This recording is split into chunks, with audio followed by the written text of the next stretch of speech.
আজকে অনুষ্ঠিত অর্থ মন্ত্রণালয়ের অর্থ বিভাগের অফিস সহকারী কাম কম্পিউটার মুদ্রাক্ষরিক গণিত লিখিত প্রশ্ন আপনাদের সবাইকে স্বাগতম। এখানে লিখিত প্রশ্নের 11 নম্বর বলছে যে বার্ষিক 10% মুনাফায় 8,000 টাকার 3 বছরে চক্রবৃদ্ধি মূলধন কত কম্পাউন্ড ইন্টারেস্ট করতে হবে। এখানে আমরা জানি যে কম্পাউন্ড ইন্টারেস্টের সূত্র হচ্ছে C equal P 1 plus R by 100 into হচ্ছে এন।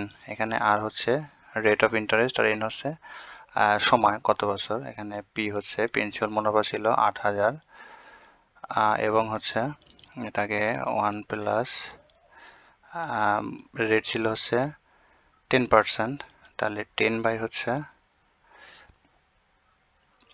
এখানে হচ্ছে 10 বাই 100 হচ্ছে এন, তা হচ্ছে 3 বছর। তাহলে এখানে থাকে 8,000 গুণন এখান থেকে 110 আর নিচে থাকে হচ্ছে 100, তার উপরে হচ্ছে 3। তাহলে এখানে হবে 8,000 গুণন, যদি এখানে ক্যালকুলেটর থাকবে না তাহলে এই শূন্য কেটে গেল, তাহলে এখানে হবে হচ্ছে 11/10, তার উপরে হচ্ছে কিউব। তাহলে এখানে হচ্ছে 8,000 গুণন এটা হচ্ছে 1.1, তার উপরে হচ্ছে কিউব। তাহলে এখন 1.1 তার উপরে হচ্ছে কিউব দিলে থাকে হচ্ছে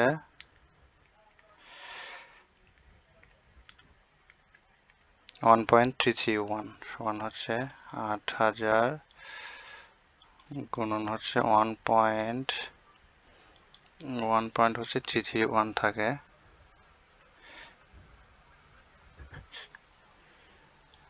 1.331 এর সাথে যদি হচ্ছে 8,000 গুণ করে দেওয়া যায় তাহলে হবে হচ্ছে 10,648। এটা গুণ করলে থাকে হচ্ছে 10,648 দশমিক হচ্ছে 48। তাহলে এটা ছিল হচ্ছে তার চক্রবৃদ্ধি হচ্ছে মূলধন, এটা হবে অ্যান্সার। আচ্ছা, তারপরে এখানে 12 নম্বর প্রশ্ন বলছে যে একটি বইয়ের দাম 240 টাকা, এই বই প্রকৃত দাম হচ্ছে 80%, তার মানে এখানে হচ্ছে 80% এর মূল্যই হচ্ছে 240 টাকা।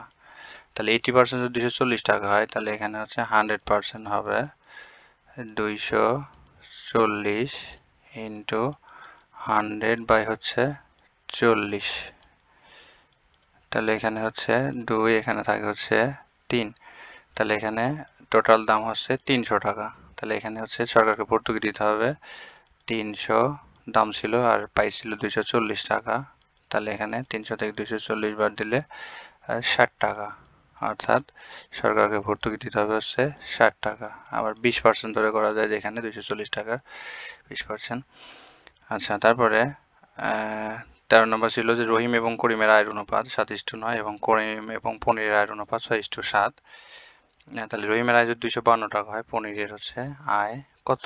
তাহলে এখানে হচ্ছে রহিম এবং করিম, যে রহিম ইস্টু হচ্ছে করিম, এরা দেওয়া আছে হচ্ছে কত 7:9, আবার হচ্ছে করিম ইস্টু হচ্ছে পনির, এটা দেওয়া আছে 6:7।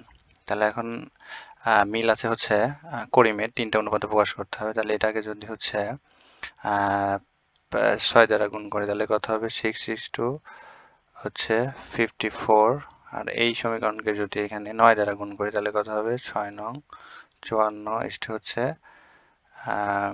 7 নং 63। তাহলে এখানে এক্স্যাক্টলি হবে হচ্ছে রহিম, করিম এবং হচ্ছে পনিরের আয়ের অনুপাত হবে হচ্ছে 42:54 হচ্ছে 63।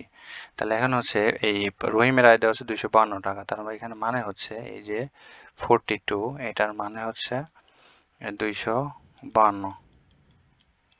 তাহলে এখানে হচ্ছে 63 অনুপাত কত, বা এখানে 3টা যোগ করে ধরে করা যায় যে x অনুপাতে 4x। তাহলে এখানে সুতরাং হচ্ছে 63 অনুপাতে হবে 252 গুণন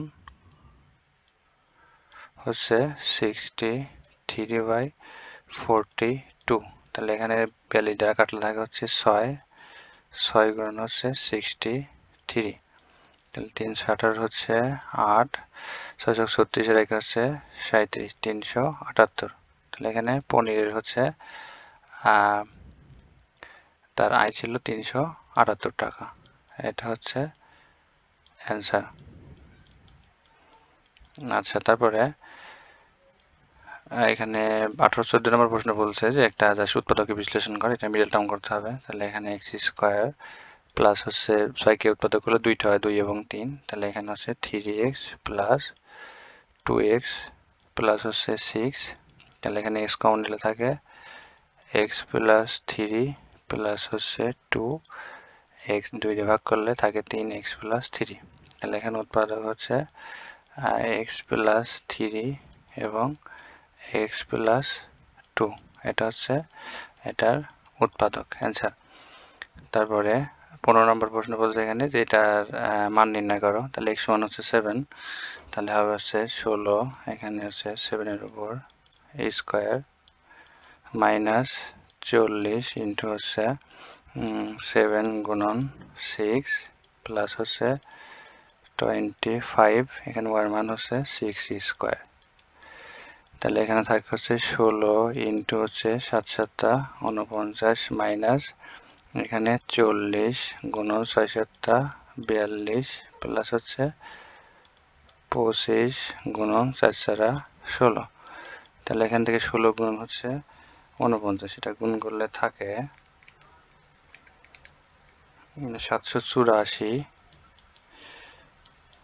এখানে মাইনাস হচ্ছে 40 গুণন 42, এটা গুণ করলে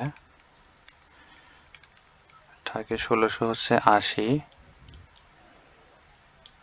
এবং 25 গুণন হচ্ছে 16, এটা গুণ করলে 400 হয়। তাহলে এবার এখান থেকে জাস্ট যোগ করে 1680টা বাদ দিয়ে দিতে হবে। তাহলে এখানে হচ্ছে 400 যোগ হচ্ছে 784 থাকে হচ্ছে 1184, এটা হচ্ছে মাইনাস 1680।